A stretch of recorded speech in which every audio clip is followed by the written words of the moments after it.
From DC's off-the-record advice pushing Chandler to take action, to the Iron relying on a possible exemption for McGregor's return. Here's Daniel Cormier's message to Michael Chandler revealed. All in all, Cormier's telling Chandler not to do anything to keep the fight alive. Right now, it seems like McGregor's comeback might be pushed to 2024. And even though he wrapped up season 31 of The Ultimate Fighter, there are no negotiations over a McGregor versus Chandler fight.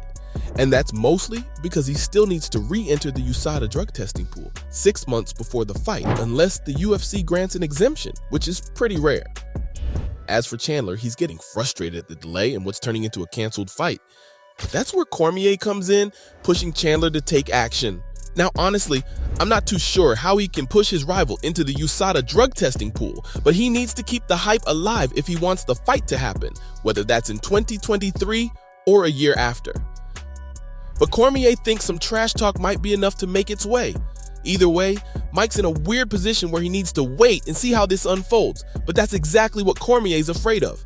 Any more silence on the matter is going to shut down any chances of McGregor's comeback, and a fight like this is exactly what Chandler needs right now. In Cormier's words, this is a fight that can make you at a level that no one else in the fight game can do. And he's not wrong. But if you ask me, the USADA drug testing pool is the least of McGregor's problems. Instead, he needs to focus on his ongoing legal situation concerning the recent allegations of assault in Game 4 of the NBA Finals on June 10, 2023. The legal letter claims the incident happened inside a men's bathroom at Kaseya Center. And as always, McGregor had denied the allegations. His attorney, in fact, claims it's an attempt to intimidate him, saying how that's not going to happen. As for the victim's attorney, she claims the NBA offered $100,000 to keep her client quiet, but only time will tell whether that's going to happen. Not to mention, McGregor is no stranger to such controversies, with multiple assault allegations in the past, but this one seems more complicated than you think, topped off by the fact that he isn't back in the USADA testing pool either. It doesn't seem like the McGregor versus Chandler fight is going to happen anytime soon, even though this would have been the biggest payday of Chandler's career. And as I said, Cormier's frustrated over the never-ending struggle to get McGregor back inside the octagon, even after the Irishman announced it himself. The last time fans saw him in the octagon was in 2021, and ever since then, he's managed to stay in the headlines thanks to his piling tweet and delete rants aimed at literally every single fighter signed with the promotion. And after he signed to coach opposite the man he was supposed to fight by the end of 2023, MMA fans were hopeful of one of the biggest matchups yet, which is barely hanging on by a thread at this point. If you ask Cormier, he says McGregor doesn't even want to fight Chandler anymore, and a vow of silence is the best way to avoid it right now. And while it's still debatable whether he had any real interest from the get-go, Chandler's frustrated. I mean, why'd you take the tough spot in the fight, only to back out a couple of months down the line, right after stringing Chandler, the promotion, and the fans along? Especially in a fight that's pretty much tailor-made for him anyway. It's pretty obvious that the sexual assault allegations have him stepping out of the limelight for a bit. And there's also the possibility that the UFC simply has no interest in moving forward with things, at least until the Miami Police Department wraps up its investigation, whichever one it is. Michael's the only victim on the business side of this deal, and everyone's expecting him to simply walk away from the situation, especially since the fight's either canceled or delayed indefinitely, something McGregor won't step up to confirm.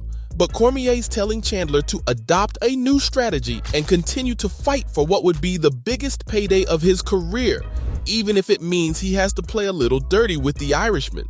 And he's not wrong. Chandler has a better chance of getting this fight if he stung McGregor's ego with his trash talk, which shouldn't be too hard to do anyway. And one thing we know about the former two-division champion is that he never sits on the sidelines watching people hurt his ego.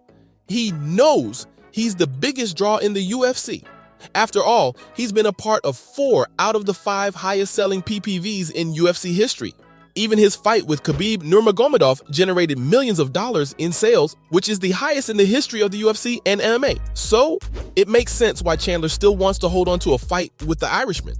Although, with discussions hitting a dead end, Chandler has already started pointing fingers at the Notorious. You see, fans were expecting him to return at welterweight and not any weight division below that, thanks to his shredded look and the sheer amount of size he put on after his injury layoff. In fact, he was so jacked that Joe Rogan claimed the Irishman was stocking up on steroids. As for Chandler, who's gearing up to fight at 170 pounds, he burst the bubble around the misconception about his rival's size. He claims McGregor isn't as big as he looks on Instagram, and if fans saw them next to each other, they'd look the same size. Instead, he thinks he's a couple of pounds heavier than the Notorious. And while McGregor loves showing off his jacked up physique on his social media, let's not forget Chandler isn't too much of a different story himself and is an absolute specimen who stays shredded even out of fight camps. And that wasn't even the only dig at the Irishman. When Chandler took it to Twitter asking for McGregor, it took seconds for his video to go viral. And let's just say fans had all sorts of reactions to the controversy between the two. In fact, some even went as far as to say he's busy assaulting girls in bathrooms, referring to his recent assault allegations. Fans brought up all his controversies from the past and are even starting to lose respect for the former two-division champion. Plus, many of them claim he's on steroids and at least 50 pounds too heavy to ever make it at lightweight again. Others claim Chandler should move on to other opponents and give McGregor a shot if the opportunity comes again in 2024. At this point, it feels like the MMA community is trying to gang up on the Notorious, forcing him to step up and let everyone know where he's going with the UFC fight. But it's not just about the drug testing and assault allegations either, with everything going on around him. The 34-year-old multimillionaire doesn't even need to fight anymore to make money. As for his rep, we all know how that's going. Having said that, it's not likely that the fight's happening in 2023 anyway, unless the UFC grants an exemption. Entering the USADA testing pool isn't an option for him anymore, at least if he wants to fight in 2023. At this point, it seems like the McGregor versus USADA saga doesn't have a finish line, and an exemption could clear all of this right there, because he already missed the deadline to enroll, at least if he wants to fight on the final pay-per-view card of 2023 in December. And I don't think he wants to ruin his legacy by leading everyone on for way too long. But here's the actual question: have there been exemptions before? Of course, but there are specific conditions if you want that to happen. And if all of that wasn't enough, he's not on good terms with the USADA either. You see, their records showed that he hadn't been tested for a year before this controversy. Plus, he removed himself from USADA's testing in 2022, right after his leg injury in his brutal defeat by Dustin Poirier. And if you didn't know, injured fighters can't remove themselves from testing unless they're planning to retire. And we all know that retirement isn't the plan for McGregor right now. Having said that, Chandler isn't ready to give up on the fight with McGregor, suggesting it might happen in early 2024. But if you ask me, the Notorious has a couple of fighters lined up, especially Charles Oliveira, so Chandler would have to do a lot more than just petty trash talk if he wants to fight McGregor. So there you have it, from the Iron relying on a possible exemption for McGregor's return, to DC's off-the-record advice pushing Chandler to take action. That was Daniel Cormier's message to Michael Chandler Revealed.